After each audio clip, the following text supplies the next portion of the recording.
It is 9:04 on KCMO Talk Radio. We're all getting ready for the Super Bowl, so I said our feature Friday guest has to be a guy who is totally not in tune with NFL football, and that is Nick Haines of Kansas City PBS. Good morning, Nick. Well, I see you've got a camera right in front of me, too. And I wanted to create the illusion, though, for your radio audience that I was dressed from tip to toe in Chiefs red.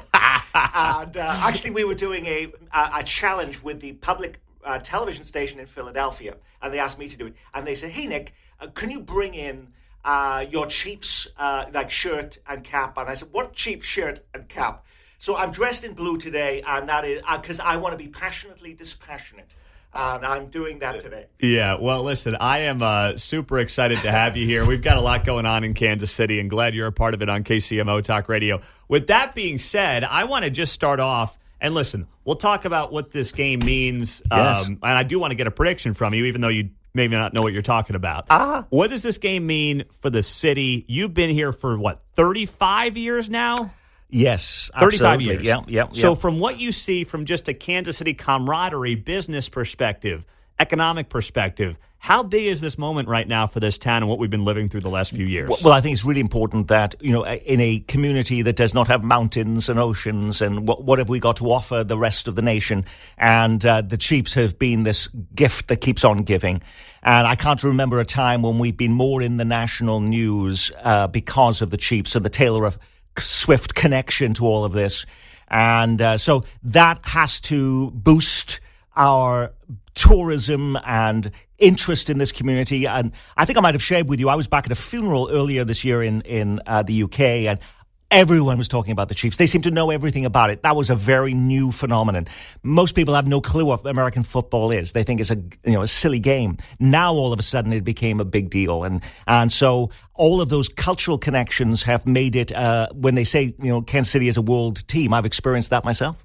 And when you go through that and you see that, does it make you say, "Gosh, our town here that is give or take 30th size market in the country is now a market and a city that people around the world are recognizing, wearing jerseys from, and can point out on the map, which may have not been the case 10 years ago." Oh, my goodness, absolutely so. We were flyover country. It does give us more of a connection to the rest of the world, gravitas. We had the mayor giving his State of the City address this week, and I was thinking about that, and he's talking about this as a city on the rise. We are getting a huge amount of national attention, and he's on the news, the national news constantly. I can't recall a mayor having that much media exposure than our current one. He can say when he was giving that State of the City address, he's the mayor that pushed the Chiefs into the Super Bowl 5 times during his tenure. That's a big deal, and it's all the things around it that have helped us elevate that too. You think about the World Cup coming here.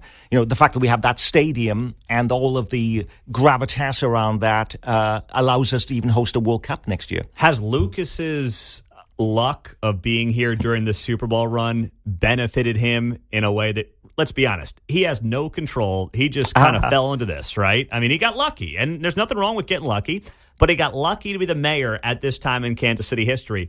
Is that masking some of the problems the city has been facing? Well, I would say this.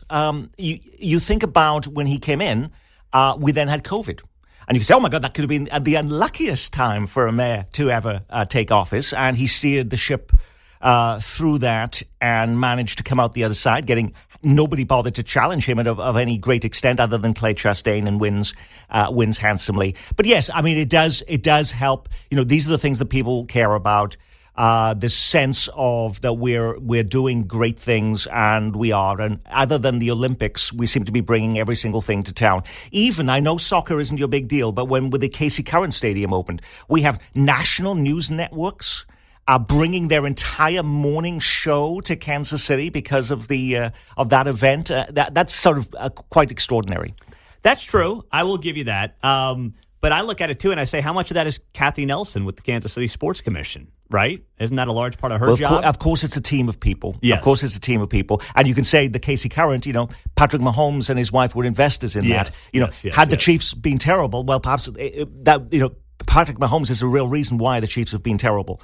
have been great. So that's why they can now do all of those other things in the community that have elevated those opportunities, including potentially now a WNBA franchise. We saw that Caitlin Clark, the WNBA phenom, was here, and so all of that is also taking place because of them. So the State of the City yesterday for Quentin Lucas, how much of this did you watch? I actually always watch after the fact. It is interesting. He did it at City Hall. Yes. And on my show this week, you said, well, because he's heading out of town and how much interest is there now in a State of the City address. It is interesting because they've made an effort from Slide James on to take that to different parts of the community. It may be the 18th and Vine Jazz District, or it's to a school. It's been taken to different places in the community, and now it's like, why bother? I'll just do it in my regular position at City Hall in Kansas City. How much people were paying attention, I don't quite frankly know. It's interesting, even the government channel, they had a government channel called Channel 2. You can't even get all those things the same way as you used to. Mm-hmm. It's sort of been buried. They're not spending the resources on doing that the same way as they did before. So I'm not sure how many people listened, but I was certainly interested in some of the things he talked about. And, I think that crime is an Achilles heel for Mayor Lucas, the weakness. I mean, in a week where we had a triple homicide in Kansas City of 3 women, pushing us now to, 19, 18, 19? 18, I think we have. Yeah, 18. I just looked at the official figures from the police department this morning. 18. Think about last year, that was just 6 at this time last year. So it's tripled the number of homicides. We're already surpassed where we were in 2023, which was a record-breaking year for homicides in Kansas City. He's been given a lot of leeway because of all the other things, as you point out, that have been happening in the city. All of these bigger, splashier things from, again, the World Cup, opening of a Casey Stadium. We're going to have a brand new extension of the streetcar line coming imminently in this brand spanking new year called 2025 as well. What do you think he ends up doing next? I mean, he's not going to D.C. We all knew it was the worst kept secret. He wanted to go to D.C. and work for the Harris team if they won. Oh, yeah. Well, he was traveling around the country. It was one of his main surrogates. I mean, it seemed to be every weekend he was in some other state campaigning for her. And yes, that has to be a disappointment that he didn't find a job as a result of that. And he's been chilled out, of course, of a Washington position as a result of that. Well, let's think about all the other things he could do. He was a law professor and still does a class at the University of Kansas. Could he go back to being a law professor? It seems like too low profile a job to do that. You got to feed and I mean this with all due respect to him, but politicians have egos. They like to be in the spotlight. He's not going to be on the news as the law professor from KU. Absolutely. There is a recall effort underway of Jackson County Executive Frank White that could cause a crisis if that were to happen. Who's going to fill in? Our good friend Eric Wesson of Next Page KC seems to be of the belief that Quentin Lucas could be in that slot. I don't think that's a major boost for him either. I don't think that's an elevation of position being the Jackson County executive. No. But anyway, that is something that's been stated. Congressman Cleaver doesn't seem to be going anywhere. That would be a perfect slot for him. But he seems to be showing no signs of wanting to retire. So he's stuck there. And statewide office is going to be very difficult for a Democrat from Kansas City who's African American. So I think you're going to close that. I have the view that the Mid-America Regional Council could be a landing space for him. The Mid-America Regional Council is this sort of coordinating force in Kansas City that coordinates all the big issues from the environment to infrastructure to housing and works with all of the municipalities around our metropolitan area. It pays a huge amount of money. David Warm is its leader. He's been there forever. He's got to be looking at retirement. That seems to be a potential place that Quentin Lucas could land and be seen as a sort of regional leader. So you can make a lot of money doing that at Mark? Oh, my goodness, yes. Really? Yes, very handsome payments there. All right. So you're saying I should brush off the old resume and take a look at Mark is what you're telling me to do. What you need to be doing is in every one of your tweets to be saying, good morning, Kansas City and its surrounds. Well, just like Mayor Lucas does. That will give you that regional profile. I will say this much. A lot of people got upset. He was down there in Chicken and Pickle in Overland Park yesterday where we were broadcasting from, where Fox and Friends was. He did a little hit on Fox and Friends at the very end of the show. And some people got on him on our Facebook page. And I'll say this. Listen, I'm more than critical of him and his policies when appropriate. But because the event was in Overland Park, no one wants to hear in that situation from Kurt Skoog, the mayor of Overland Park. And I say that with all due respect. He is the mayor of the hub city where the team is located. I don't have any issue with him going to Overland Park to do that interview. No, absolutely not. But there used to be that concern.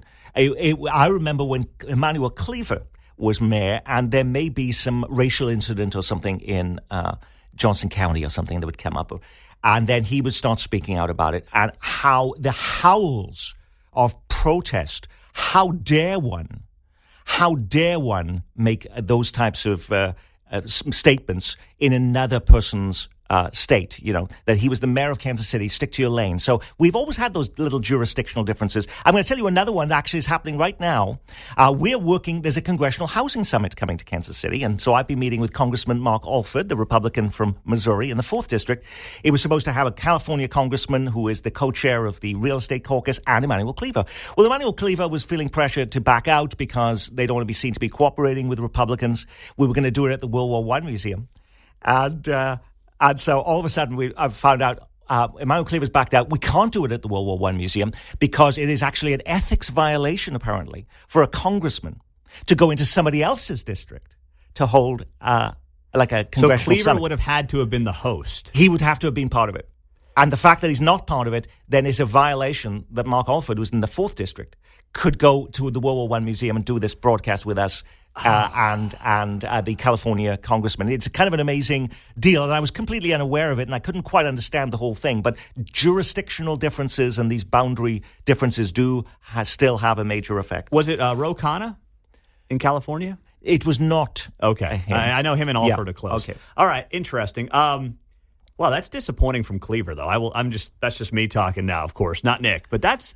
I think the pressure was on, and it was Maxine Waters, and she is the chair of the committee that he has major, that he is under, and so he was feeling a certain unique pressure. He was. All right. Well, maybe Maxine Waters needs to chill out a little bit there, huh? Wasn't she the one that was chanting with Chuck Schumer at that rally the other day? Did you see? We were playing that video the other day. It was Schumer and Maxine Waters trying to start some goofy chant. The other afternoon at a podium somewhere. All right, Nick Haines is here, Kansas City PBS. Quick break, come back. We got a lot more to get into with him as we roll till 10 o'clock on KCMO. Call Mundo, 913-408-7957. Now on 95.7 FM. Our good friend Nick Haines, Kansas City PBS, is here for our Feature Friday on KCMO.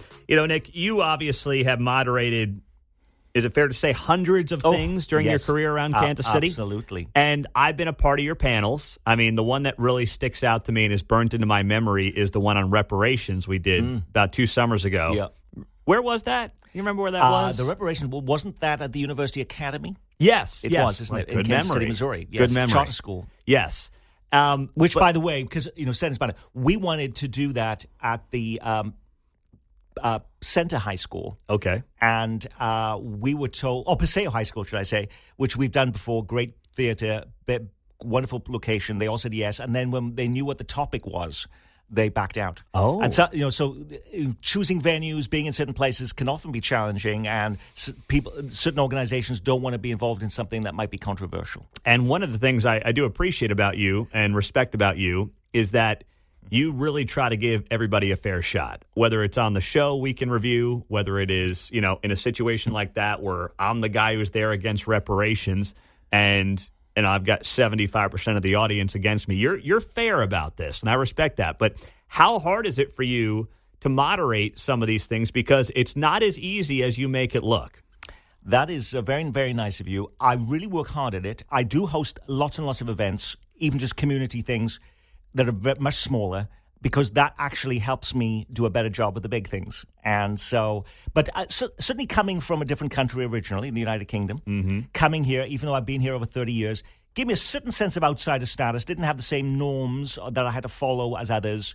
And I just have a inbuilt feeling of fairness, and that is ideological fairness, geographic fairness. Diversity is a wide range of things, and so that is my. I just feel a passion for making sure that that everyone gets that shot, and that it is not a one-sided conversation among the people we have. If I am in a situation, you sometimes put in positions where everyone is of a certain political stripe, then you become the bad guy. And I would just reference to you a little bit. I was asked by Emmanuel Cleaver during the first Trump administration to host a forum on immigration.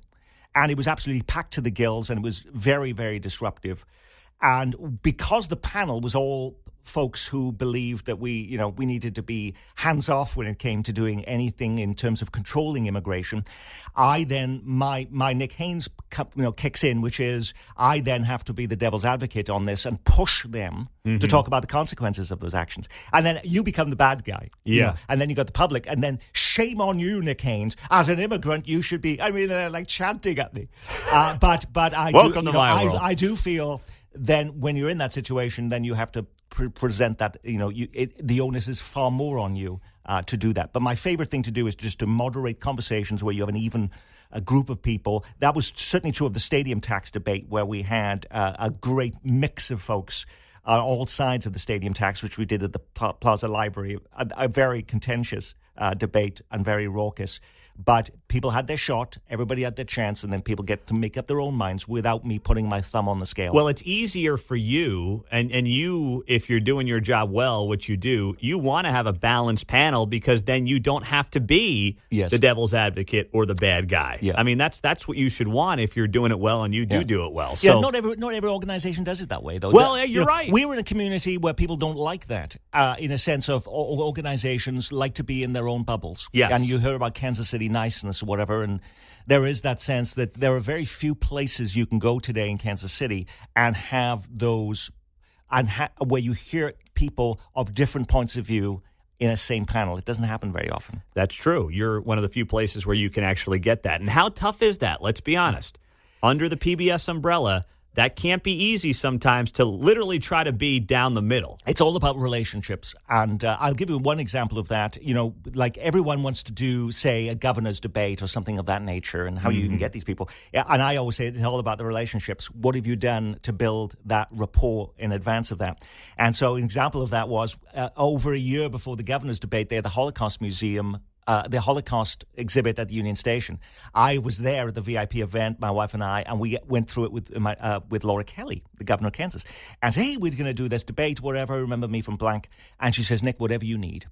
And so I sort of created that environment with her over a year in advance. Then my daughter's at KU. She's in a sorority. We sit down at a breakfast, and who should be sitting next to me but Derek Schmidt? His daughter's in the same sorority class. Is that right? So she was running, yeah. So we just hit it off. And was that the first time you had met him? Yes. Okay. I knew obviously all about him. I'd met his wife many times because his wife was in public television. But we just made that connection again. I'm now keeping the warm vibes going. The other thing you have to understand, I'm not an ideological person. At my heart, I am a personality-driven person. I thrive on the energy around me. So that would be the situation. We did a big conversation on censorship with Jay Ashcroft. Actually, at the World War I Museum early last year, and we just hit it off too. And I thought, wow, if he gets to be the nominee for the Republican governor, I know we can land that debate and we're going to go after it. However, he loses, and I had no connection with my Keo, and I thought I wasn't going to try to get it because it's all, again, you have to have that relationship with these people first. That's where it starts. A trust that you're going to set them up for success. Yeah, that's true. All right, Nick, in the final minute, we had a great conversation this week on your show. It airs tonight at 7 o'clock. I apologize for any email complaints that you will get ahead of time. Okay. All right. I hope you don't get too many, though. That's why you bring me back once in a while. If we are not getting people upset about something, we're not doing our job, and we should shut down immediately. I agree. All right. I like that approach. And it is yes, we do get heat. But again, it goes back to people do not like to be in the position where they hear different rival points of view, even when it's done in a respectful fashion. Mm-hmm. That's where we've become, and I'd like to believe there's still room, even on public television, to make that happen. Give me a score for Sunday. Come on, give me something good. Do it like a soccer game. I don't care. All righty, I will do then. Chiefs 35, the Eagles 32. How about that? 32. What are we talking? A bunch of safeties here? How's that good? 32? Missed 2-point conversion. There you go. Nice job, Mark. Bailing out our buddy Nick Haines. I love it. Hey, Nick, thank you for coming in, my friend. Well, I'm glad to be with you. Nick Haines, Kansas City PBS tonight, 7 o'clock. We'll be on there.